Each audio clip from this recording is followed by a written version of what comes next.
Hello everyone. তো আজকে আমি চলে এসেছি মাঠে।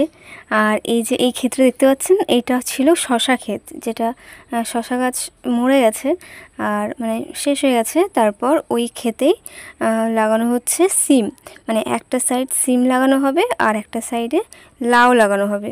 তো এইখানটাতে সিমের বীজ পোঁতা হচ্ছে। তো ওই যেই লাইনটাতে লাগানো হচ্ছে সেই লাইনটা পরিষ্কার করে নেওয়া হয়েছে। আর একটু জঙ্গল আছে, তো এই লাইনটা পরিষ্কার করে নিয়ে এর মধ্যেই লাগানো হচ্ছে। আর এই যে মাঠটা কি সুন্দর লাগছে না? কিছুদিন বলবো না, প্রায় 1 মাস আগেই এই ধানগুলো লাগানো হয়েছিল আর কত বড় হয়ে গেছে। আর আকাশ দেখে তো বোঝা যাচ্ছে যে শরৎ চলে এসছে, একটা আগমনী ভাব চলে এসছে। আর এই হলো লাউয়ের বীজ। এই লাউয়ের বীজগুলো কিনে আনা হয়েছে। 3টে প্যাকেট ছিল, তার মধ্যে 2টো একই প্যাকেট ছিল আর একটা আলাদা। এই যে একটা গোল আর একটা লম্বা লাউয়ের প্যাকেট ছিল। আর এই প্যাকেটটাতেও লাউয়ের বীজ ছিল। আর এই বীজগুলো না বাড়িতে রাখা বীজ, মানে আগের বারে যে লাউ লাগানো হয়েছিল সেই লাউয়ের থেকে একটা লাউ পাকিয়ে সেই পেকে যাওয়া লাউ থেকে বীজ বের করে রাখা হয়েছিল শুকিয়ে। আর তারপর বাড়ি ফেরার পথে দেখলাম একটা কলা গাছে মোচা হয়েছে, তো সেই কলা গাছটা কেটে ফেললাম।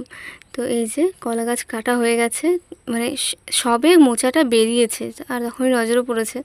তো এই যে কলা গাছ থেকে মোচাটাও কেটে নিলাম, বেশ ভালোই বড় হয়েছে মোচাটা।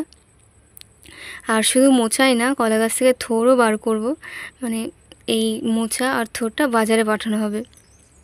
তো তার জন্য যে প্রথম মোচাটা বেরিয়েছে সেই মোচাটাই কাটলাম, নয়তো কলা হতো, তারপর মোচা খাওয়ার জন্য হলো, তারপর কলা হয়ে যাওয়ার পর মোচা কাটা হতো, কিন্তু বাজারে পাঠানোর জন্য প্রথমেই কেটে নিলাম। আর এই যে থোড়টাও বাজারে পাঠানো হবে, তার জন্য পুরো মানে পিওর থোড়টা বার করে নিই, শুধু একটা লেয়ার রেখে তারপর বের করেছি। আর তারপর সন্ধ্যেবেলায় ছিল একটা বিয়ে বাড়ির নিমন্ত্রণ। তো রেডি হয়ে আমরা গেলাম বিয়ে বাড়িতে। আর এই যে মানে রিসেপশন ছিল সেদিন, খুব নর্মাল আয়োজন করা হয়েছিল, কিন্তু তার মধ্যেও বেশ ভালোই ছিল। গ্রামের বিয়েবাড়ি এরকমই হয়, একটু মানে অন্যরকম। আর এই যে নতুন বউ, তারপর নতুন বউ এর সাথে আলাপ করে আমরা বাইরে গিয়ে একটু ঘোরাঘুরি করছিলাম। তারপর কফি টফি খেলাম, দিয়ে আমার আর বেশিক্ষণ ভালো লাগছিল না ওইখানে। তো তারপর আমরা চলে গেলাম খেতে। তো এই যে খেতে চলে এসেছি। আর আমার একটা ভিডিওতে জুবের আহমেদ বলে একজন কমেন্ট করেছেন, এই প্রথম তোমার ভিডিও দেখলাম, অনেক ভালো লাগলো, থ্যাংক ইউ সো মাচ। আর রবীন দলুই বলে একজন কমেন্ট করেছেন, সাবস্ক্রাইব করে দিলাম, আরও ভালো ভিডিও করো, থ্যাংক ইউ সাবস্ক্রাইব করার জন্য। আর আমি চেষ্টা করব আরও ভালো ভিডিও দেওয়ার। আর অবশ্যই কমেন্ট করবেন, আমি চেষ্টা করব সবাইকে কমেন্টে রিপ্লাই করার ভিডিওর মাধ্যমে। আর তার জন্য ভিডিওটা অবশ্যই পুরোটা দেখতে হবে।